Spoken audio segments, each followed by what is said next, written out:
It turns out there is a scientific revolution going on now about the mind-brain discussion, the relationship between the two, that is extraordinary. And I think it's going to lead to a complete shift in our worldview that is unprecedented. And this living in a mindful universe is really about that scientific revolution. Are you discounting whether the brain controls consciousness? No, I think what we would say is the brain is a reducing valve or filter that allows primordial consciousness in. That is, the brain is not the creator of it.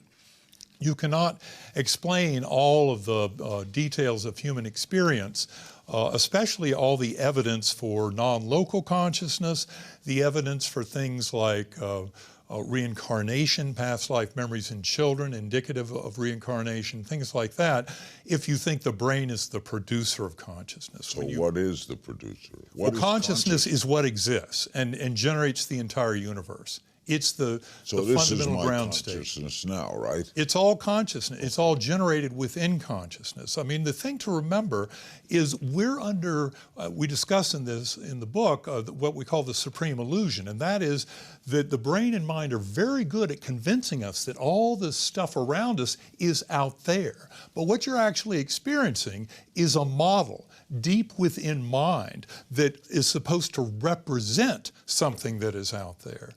But I think that's where it's important to point out the mystery of quantum physics, because the experiments in quantum physics keep showing us in no uncertain terms that consciousness is fundamental, that the conscious observer and our free will has everything to do with determining outcomes. It's not determined by mechanistic chemical reactions and the laws of physics and chemistry applied to the brain. Doesn't it almost destroy everything you learned?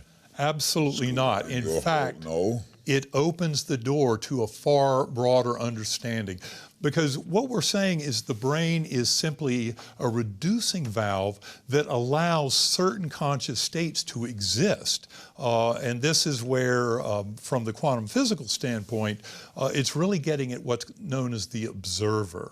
That is the deep mystery, is the awareness of existence. And what I would submit is that we're conscious in spite of our brain. And so, in fact, the big surprise and kind of the practical lesson for human beings is that when your physical brain and body die, your conscious awareness actually expands tremendously.